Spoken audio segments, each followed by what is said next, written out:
Coming up next, I'm going to reveal to you the number one driver of high-performing people, and then a state is waiving degree requirements for government jobs. I'll tell you which one, and then how leaders can spur on the great retention. And I coach you up.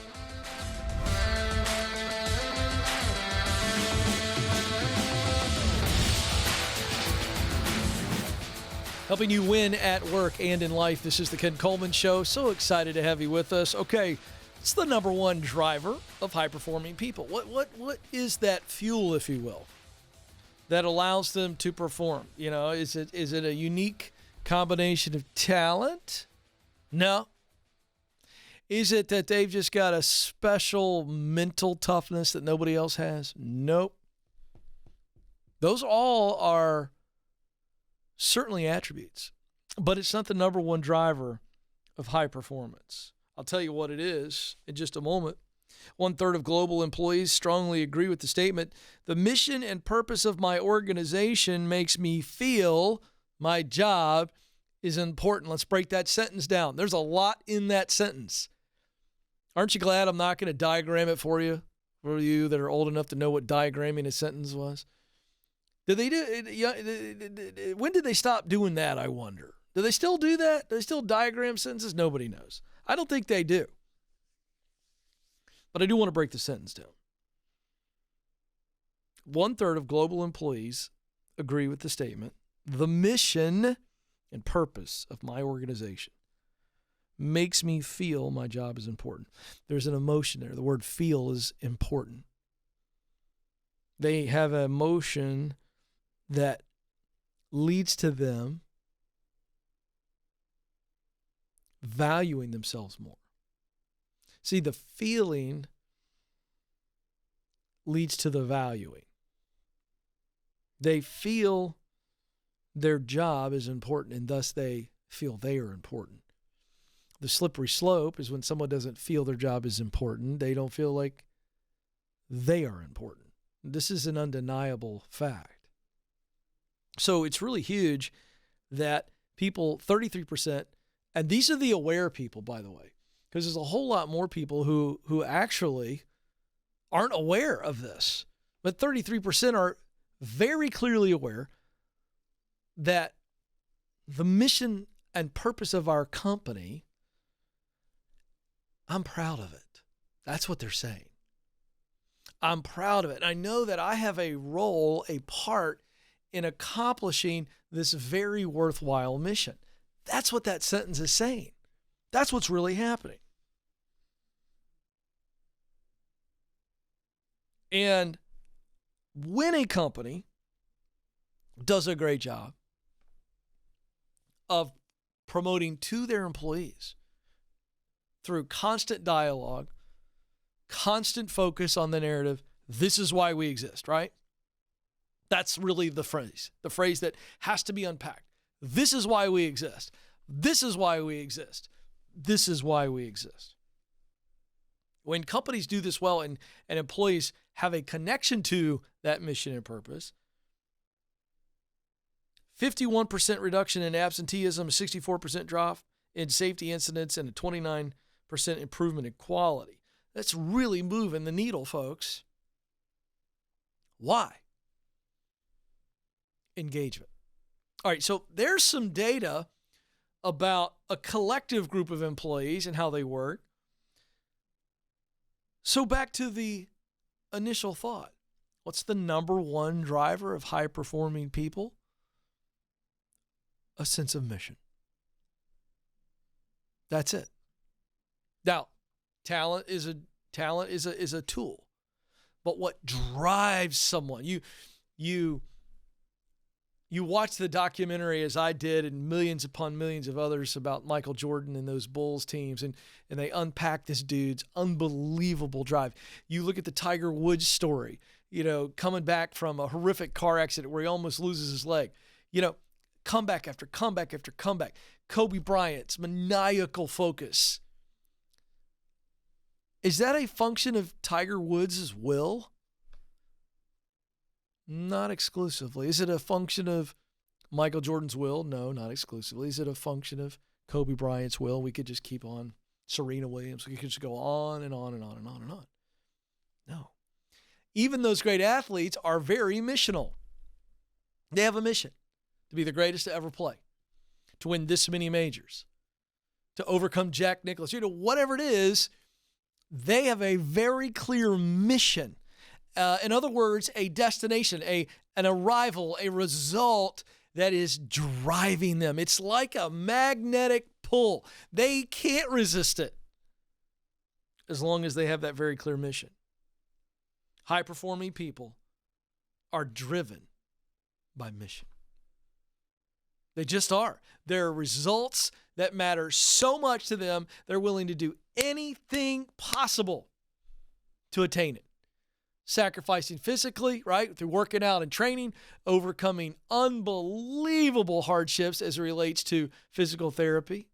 I mean, you look at the former Washington quarterback, Alex Smith, who had that horrific break, turns into a staph infection, and if you've seen the documentary on him and how many surgeries he had to have, some people thought he'd never walk again, much less make it back to the NFL, and he did. What allows him to do that? It's not just mental toughness. In fact, mental toughness is a result of mission.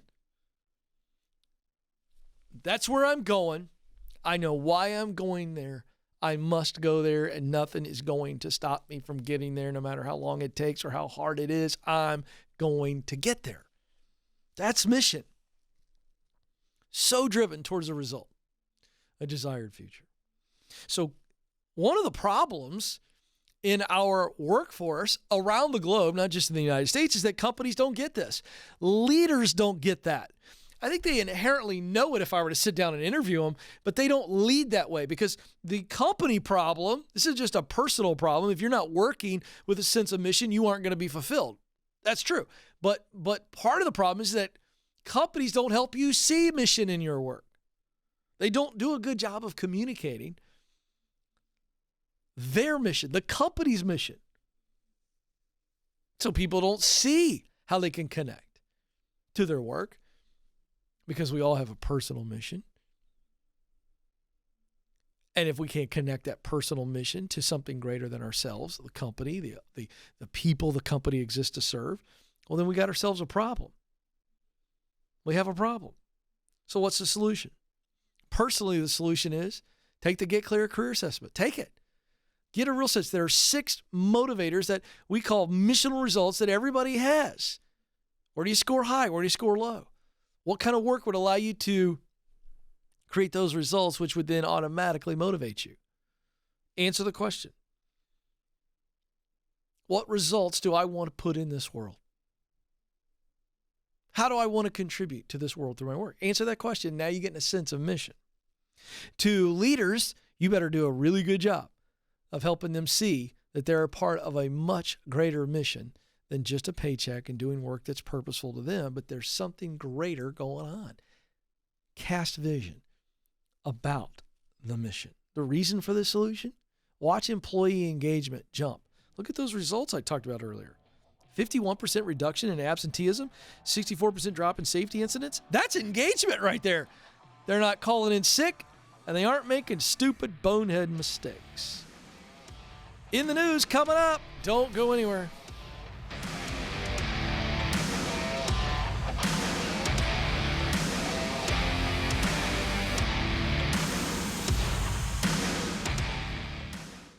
You were created to fill a unique role in and through your work. Now, some of you may be going, I have no idea what that is. Some of you may be saying, I know what I want to do, but I don't know how to get there. I felt all of those emotions. I've been where you are, and I can tell you, there's hope. That's why I wrote the book, From Paycheck to Purpose. You can make the income you want and the impact that you desire, and I know that you have what it takes.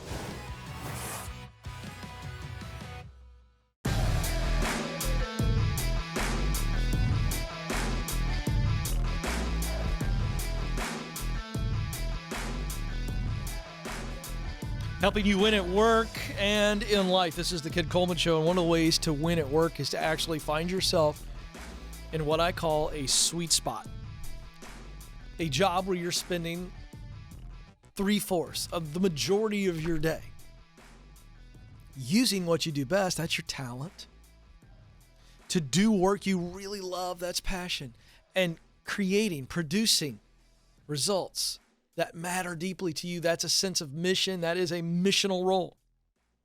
And when you're doing that, you were on fire.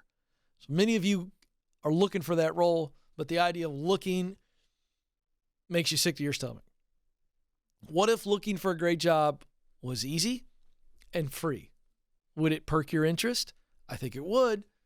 If you're new to the show, I'm a huge fan of Ziprecruiter because they get the tension. And that you talk about a company that's mission-driven, they're trying to make the job search so much easier. So much pain and ghosting and frustration involved. They take all that away because their artificial intelligence software, once you fill out a profile in just minutes at ZipRecruiter.com, they begin to match up all of the jobs that are listed with them because companies are paying them for access to you. That's why it's free to you. They'll send you jobs that they think you ought to apply for based on your profile. Oh, by the way, once they do, not an arduous process. One click takes your resume, boop. I think it even makes that sound. I'm kidding. I have no idea what sound it makes. And it'll send it on to people. Sign up for free, ZipRecruiter.com. Let them work for you while you're working, ZipRecruiter.com. All right, a couple of interesting stories, and that's what we do here, keep you informed so that you can do the work you love. Let's go in the news.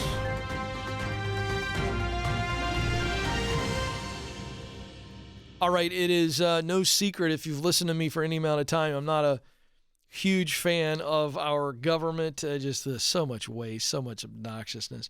But when government does something right, I'm going to say, way to go, government. And here we got a good government story. Maryland is officially dropping the 4-year college degree requirement from many of their state jobs. This announced by Governor Larry Hogan. The state is launching what he calls a first-in-the-nation workforce development program to recruit qualified workers who do not hold college degrees. Around 38,000 people are currently employed by the state of Maryland, and nearly half of those jobs could be performed by qualified candidates without 4-year degrees, according to the governor. Can I just tell you that I think that is low? Half. Come on, let's be honest. Come on. It's probably 95%. Regardless, I'm trying to give the good governor of Maryland. I don't know if he's a good governor or not, by the way. I realize you say anything like that anymore, and it's like, oh boy. Somebody in the audience is like, do you know this guy? No, I don't know anything about him. Full disclosure, I didn't mean he was actually a good governor. It was just a phrase. Look at the world we're in right now. I got to back out of just saying something nice. Anyway, have a little fun here. So Maryland has teamed up with a workforce development nonprofit by the name of Opportunity at Work. And the nonprofit is doing the vetting. We really want an economy that if you can do the job, you can get the job, said Byron Augusta, CEO of Opportunity at Work. I like that, Byron. I agree with you. That's what I want. This organization calls qualified non-degree workers STARS. I love this, Alex. I think I want to steal this. So could you please make note of this? I'm going to steal this. STARS stands for Skilled Through Alternative Routes. Isn't that fun? I like that. Skilled Through Alternative Routes. STAR. There's nothing for the S there. But we're a star. I like that. So it'll be interesting to see if this is a domino effect. Because here's what I know about government, right? One governor does it. They go to their governor's association and they're eating shrimp the size of a horse head. And they're talking, that's what I'm doing in my state. And And this very well could be a positive trend. We'll see. I don't know if it's first in the nation. Larry says it is. That's the governor, Larry. By the way, that word, that's a funny word for me. It's a funny name. I really enjoy saying it. You know, I have a lot of the Uncle Larrys when I get into these rants. So this is Governor Larry. So kudos to you, Governor Larry. All right, next. So we've been talking a lot about the Great Resignation for really about a year and a half, maybe longer.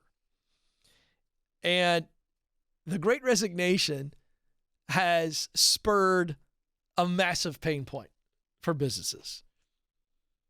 Retention, right? Musical chairs is what's been going on. People chasing a bigger paycheck.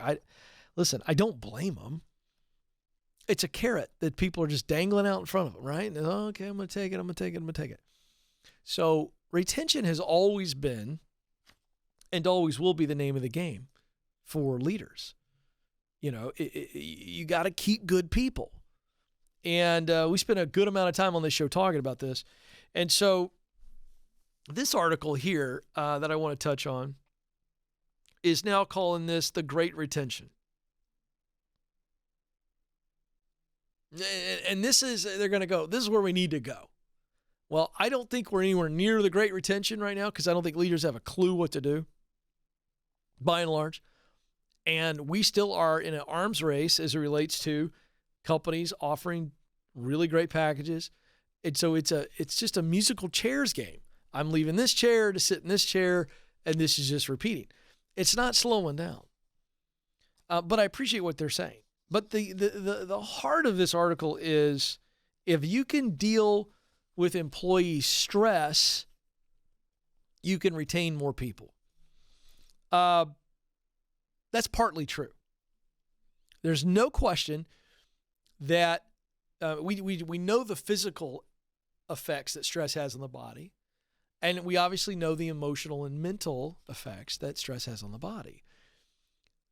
But you could have an organization that does a really great job of eliminating or relieving stress for people.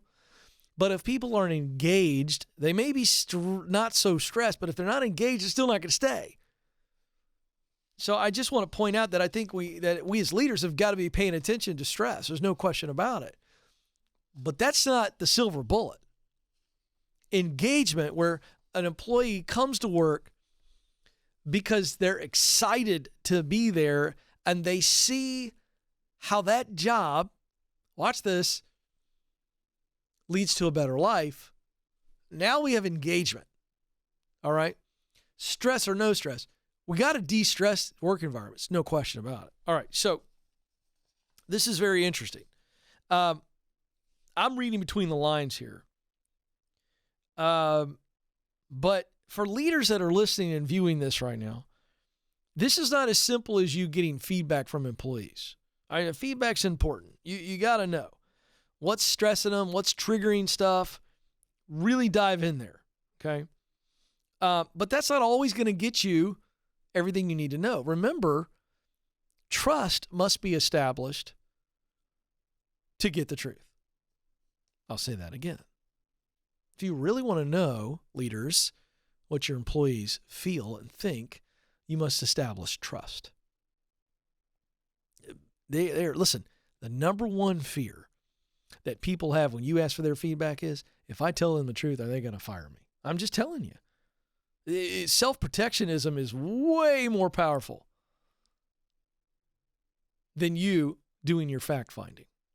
50% of workers right now believe their boss does not value their opinion. So how in the world are you going to get somebody to tell you the truth when half of the workforce feels like, you know what, I don't think my leader cares what I think. And then on top of that, if you've not established trust where they know that you have their best interest in mind and you really do want to know what they think, you value it, well, they're not going to tell you. Come on, leaders, wake up. Relationship 101 stuff here. Don't move. Coaching calls coming up.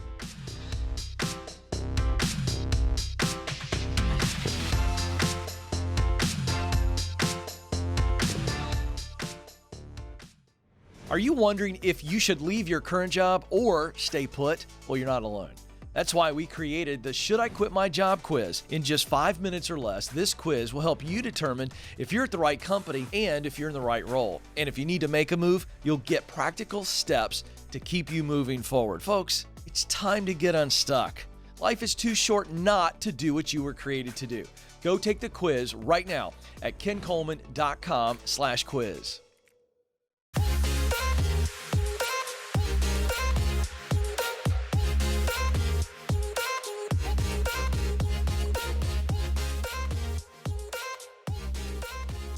All right, all right, all right, as our former guest, Matthew McConaughey, once famously said.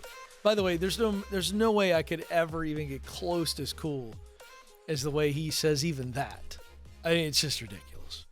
What a great phrase. Welcome back, helping you win at work and at life through our coaching. This is our coaching segment. Coaching you up. How can I help? Kara is going to join us in Elizabethtown, Kentucky. Kara, you're on the Ken Coleman Show. Hey, Ken. Thanks for taking my call. You bet. What's up? So, I was fired this morning. What? Yes. Oh, my gosh. Kara, I am really sorry. Well, I think it's going to be okay, but... I know it's going to be okay. So, I have been loosely following your show for about 2 years now. I had just started this position about a month ago. I think March 21st is my first day. Okay. And...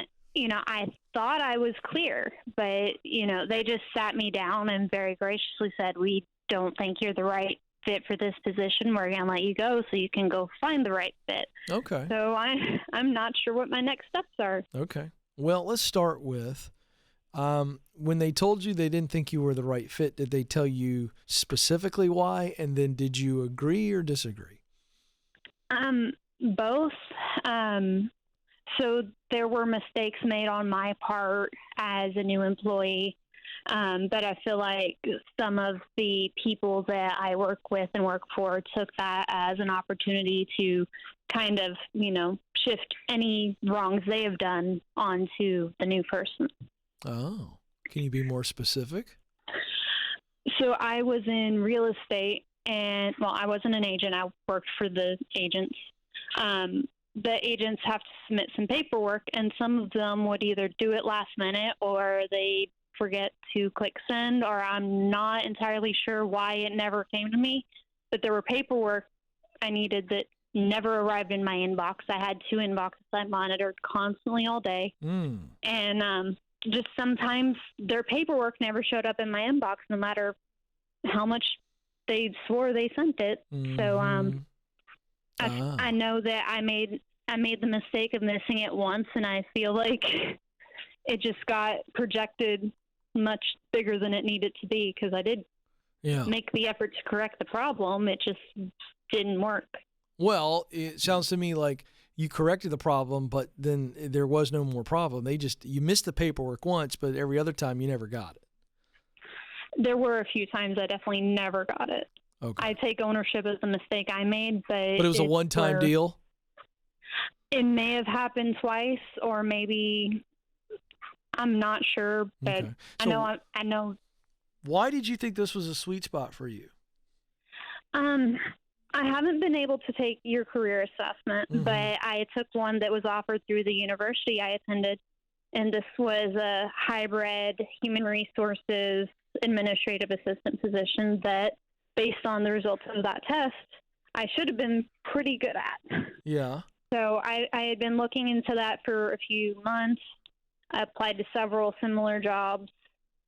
I got offered this one, left a factory job where I wasn't very happy. Good. Okay. Here's what I don't want. I don't want you, because you start off the call, you sound like you're pretty buoyant and pretty positive. I don't want you to get, because this hurts. This is traumatic. It sucks. It's all the things. It does. I know. But I don't want you to put too much into what happened here, other than to say, what do I walk away learning? And so what I want to focus on, did you enjoy the administrative type work that you were doing? I did. A lot. Yes. Interesting. And if I were to go interview other people, not this current group of people, that you've worked for, people that know you well, would they say that you're very strong with organization and details and efficiency and all that stuff? What would they say? Well, if you ask my husband, no. If you ask people I've worked with, yes. No, well, there's a whole nother onion you just brought to the table. I mean, do you feel like you were pretty gifted organizationally? I think when I put my mind to it, I am. Oh, so you deal with some distraction, maybe a little ADD every once in a while? Absolutely. When do you see your ADD turn into super focus? when I activate it, basically. No, I know what you're saying, but I want you to be specific because I have ADD. I'm an absolute disaster.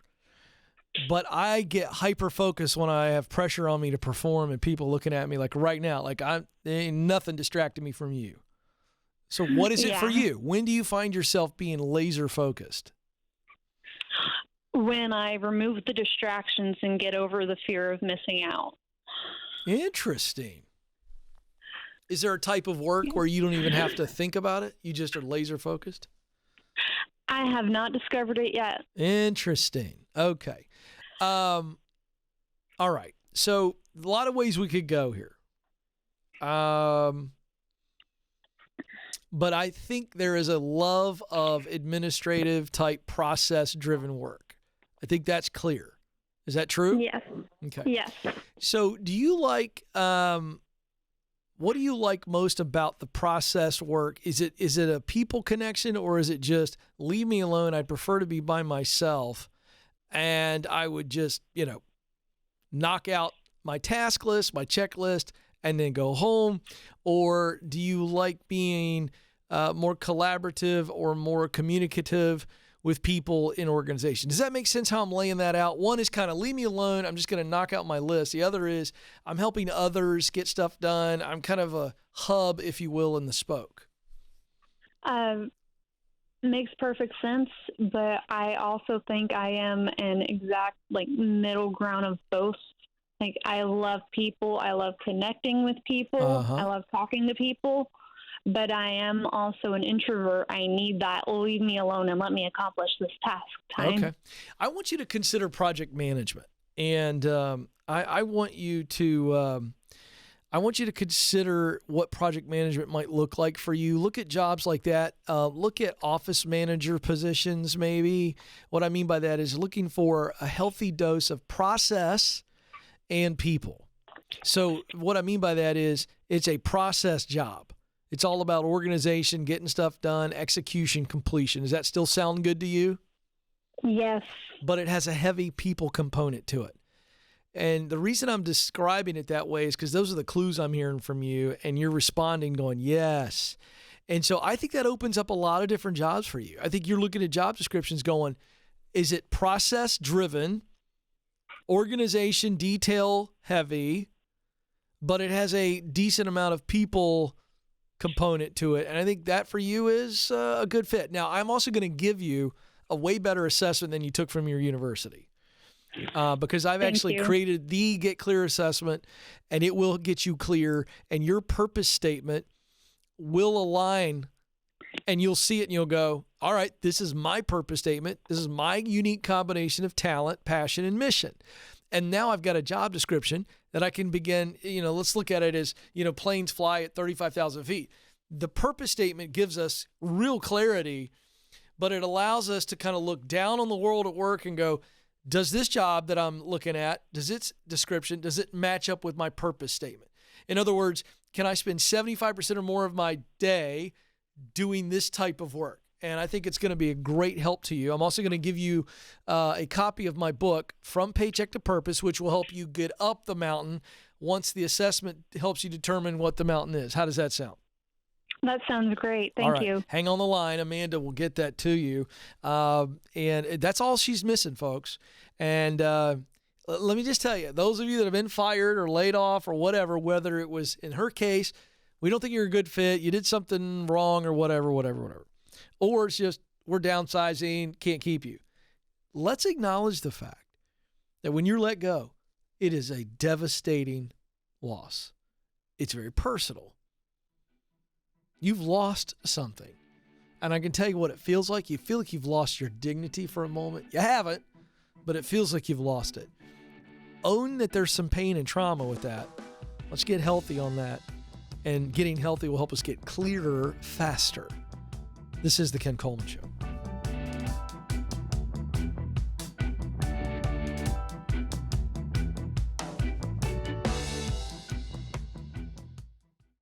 According to Glassdoor, the average job offer attracts over 250 applicants. So if you've made it to the interview, you've already made a great impression. So now is your time to showcase how you are the best choice for this role. That's why we created How to Win the Interview. This free guide will walk you through the 5 strategies to help you stand out amongst the competition. With just a little intentionality, you can prepare yourself to win the interview. To get it, go to kencoleman.com/interview.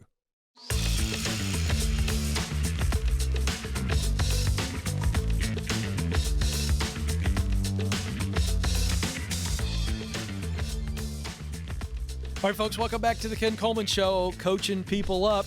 If you want to get coached up, let us know. You can email us, ask@kencoleman.com. Tell us what's going on, what do you want to be coached on, and Miss Amanda will get you lined up.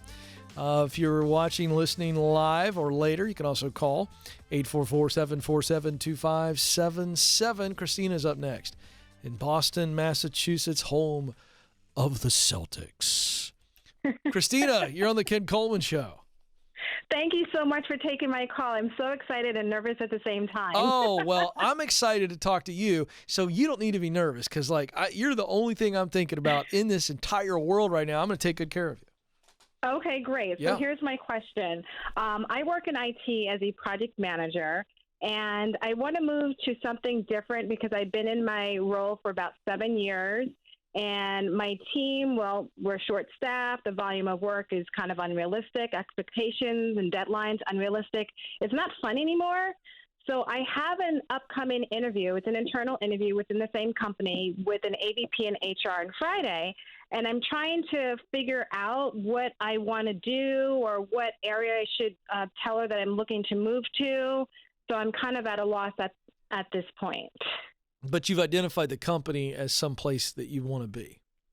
Yes, I enjoy the company. I've been there for about 12 years. Okay. I love the benefits, the people, the culture. I just want to move to, I don't know if I want to stay in project management and go to a different area of project management or more of an administrative role. Mm-hmm. It's just because the volume of work, it's just overwhelming, and the lack of staff that we have because they're trying to grow. It's been ongoing for the last several months. And so how do you think this is going to be received? Because you want to stay on the bus, but just move seats. Well, it's a large organization, and I think that they are welcome to people moving around. Perfect. Yeah. Perfect. Yeah. That's what I wanted to know. Okay, great. So the answer to your question lies within kind of the lack of detail in your problem that you presented. You're like, how do I tell them what I want to do, where I want to go? I don't quite know where I want to go. And so I'm going to put it back on you. What do you not know? Because see, when we say, oh, I can't decide because I don't know, then the action is not the decision. The action is go get more knowledge. And the more knowledge we have, the easier it is to make a decision. And I know that sounds ridiculously simple, but that's where you are right now. Okay. So my job is to help you figure out what is it that you don't know. Regarding? Well, you told me. You said, I don't know what position I want to do. Do I want to stay in project management or do I want to go somewhere else? And I'm going, what is it that's unanswered? Because there's a question or two that you've yet to answer. And I'm trying to help you identify it. Then we can answer it, and then we know, oh, this is where I want to be. Does it make sense? I think so. I'm not sure. I mean, when I first started project management, I really enjoyed it because I get to see the beginning, middle, and end of a project.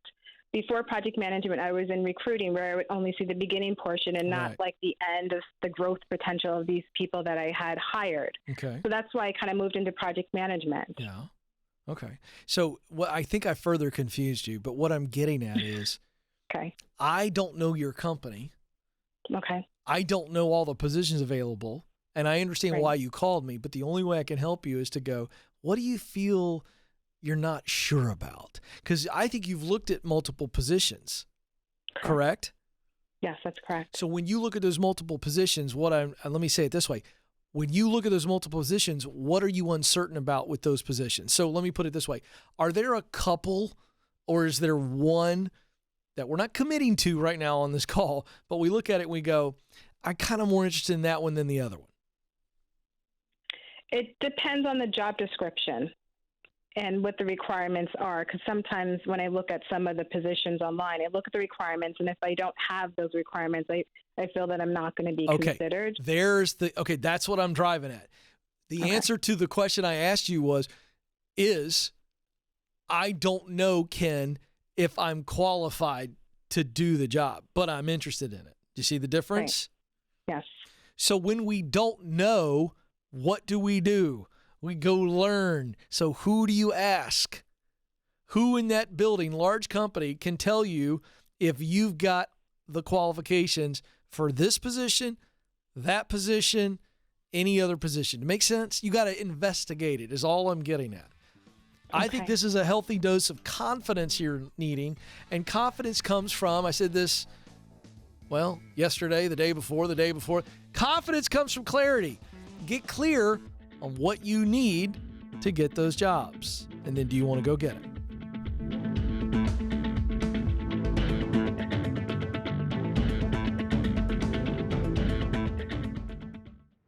Do you know what you were born to do?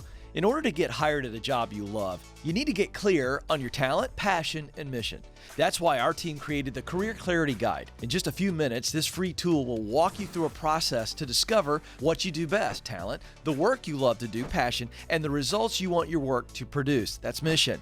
Then you're going to feel way more confident throughout the job search process. To get started, go now to kencoleman.com/clarity.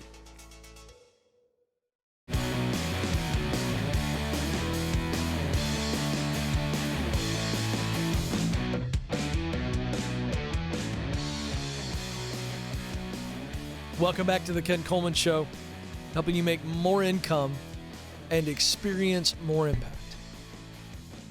I just tweaked the mic there. Just, rubbing the chin, doink, hit the mic.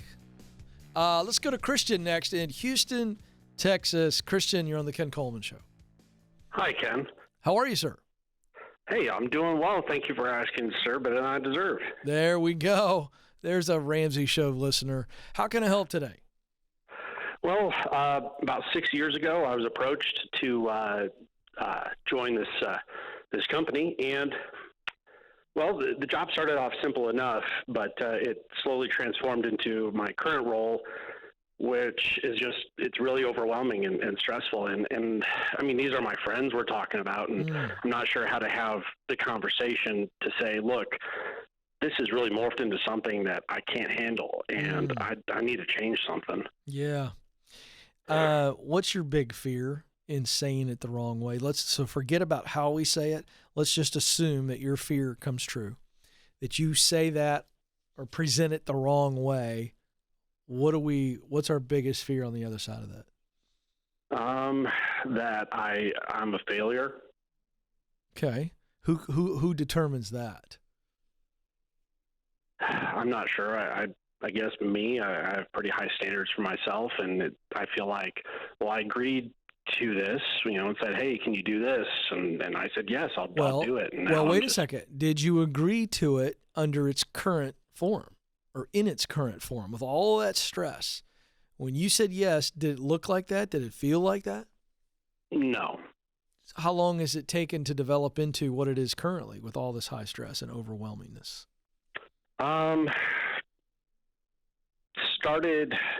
It's weird. It started in 2019, but then once the pandemic hit, we really went to kind of light things, and so it was easy. I didn't have as much responsibility. There wasn't nearly as much stress, and so that was fine. But now that we're kind of back to operating as normal, and all of that responsibility is on there. Are you just simply not able to get it all done? There's too much coming at you? A bit. I have to get it all done. I have to work long hours because of the responsibility and the nature of the job. If I take time off, I still have that work waiting for me. I have to get it done beforehand or after the fact. There's no. Okay. So when they asked you to do the job, it was in a lighter season, and now it's gotten to another level, and it's like, whoa, this is too much. So it was very basic. It was sort of like, we're looking at transitioning people out. We're looking at kind of doing this different role. And so, it wasn't. Okay, I got it. So here's the deal. So your worst fear is that you personally will look at yourself as a failure. So you're not worried about getting fired over this. I don't think so. No, I don't think you are. Maybe. I wasn't asking. I'm telling. I think that's good news. So you're the one who determines if you are a failure, not anybody else. I mean, a true failure, the way you defined it. You were like, I said, what is your fear on the other side of telling them that you're overwhelmed? That I'm a failure. That's personal, man. Mm-hmm. That's a label. Mm-hmm. That's a sticker that you're talking about putting on yourself. I'm not going to think you're a failure. I doubt these friends that you say are your friends are going to think you're a failure if you say, I'm overwhelmed. I mean, if you remember those old I don't know how old you are, Christian, but you ever remember seeing a cartoon, whether it was Looney Tunes or something where, or Popeye or something where we see the kind of prototypical cabinet and all of the dishes are falling off at once and the cartoon character's back. Yeah, you know what I'm talking about, right? Okay. Oh, yeah. All right. If that person turns and goes, I'm gonna drop them all, help, do we go, they're a loser, or what's the reaction to that scene? You try and help out. All right then. I think you got to have a real conversation. I don't think you can keep this up much longer. I feel like I'm talking to a guy who's at his wit's end. Yeah. What's the physical that's happening to you? What's the mental? What's the emotional? I'm not going to make you tell me, but you can't keep this up. It's not good. Because it's not good. No, I mean it's when I stepped away from taking care of myself, I was gaining weight. I wasn't sleeping well. It was It's Christian, tough. I got news for you. You're a really good dude. I think you're probably a guy I'd love to hang with, probably somebody I'd brag about knowing, but I hate to let you down. You're not Superman. And you need to stop acting like Superman. You're a good man. You ain't Superman. You feel me? Yes, sir. Stop acting like Superman. Superman complex is going to turn into broken man in reality. Mm-hmm. Mm-hmm. I don't want you to be broken. So it's time to put your big boy pants on and acknowledge that you're really not afraid of getting fired because you're a good guy, you got high character. What you're really afraid of is what somebody's going to think of you. Mm-hmm. Yeah. That's what's really going on. I don't think that you're going to truly think of yourself as a failure unless you think that somebody else thinks you're a failure. So what you're really afraid of is what they're going to think of you because you said, I can do it. And now you think that they're going to think you're a loser and that you're weak and that you're not good enough. That's what's really going on. Mm-hmm. And now that you say it out loud, it seems obvious. But Christian, you and I both know that that's not true. That's a lie from the pit of hell. True or false? True. All right then. There's no dishonor in saying, help. There's none. None at all. And this is beyond Christian. I think a lot of people need to hear this. You admitting that you need help is not you admitting that you are a failure. I want to say that one more time. And I want to say it, and I'm looking at this camera right here, and if that's you, I want you to look me in the eye. You admitting that you need help. Help relationally, help professionally, help physically, help spiritually. I don't care in what area of life you feel like I can't hold on much longer. I need help. Help is human. It is the greatest quality of our human nature to help others in need. So you asking for help doesn't make you helpless. You're not weak and pathetic and pitiful. No, you just need help in one area. You need help. But when we aren't willing to ask for help, we begin to lose hope. But when we ask for help and we get help, we get hope. And Christian needs hope that he can enjoy work again. He needs hope that he can still take care of himself, his family, whatever, and not feel so stressed out and overwhelmed. Boy, oh boy. Being overwhelmed is in many ways feeling helpless. And so what do we do when we're feeling helpless? Ask for help. Help. I hate that term helpless. It just occurred to me. Right? It means you're not worthy of help. Really? It's not true. Or you can't help yourself. That's not true either.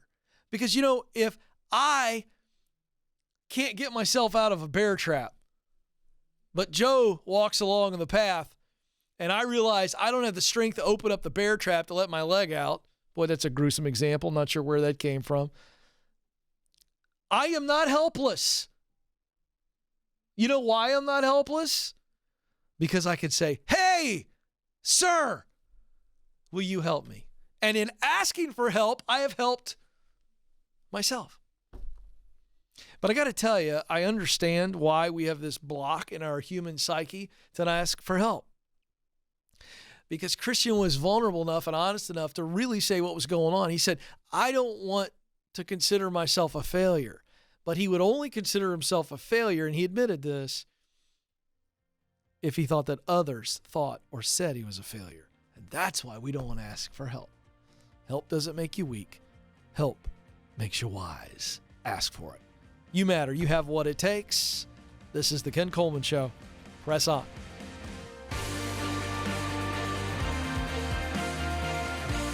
Thanks for listening to the Ken Coleman Show. For more, you can find the show on demand wherever you listen to podcasts and watch the show on YouTube. You can also find Ken across all social media by following @Ken Coleman.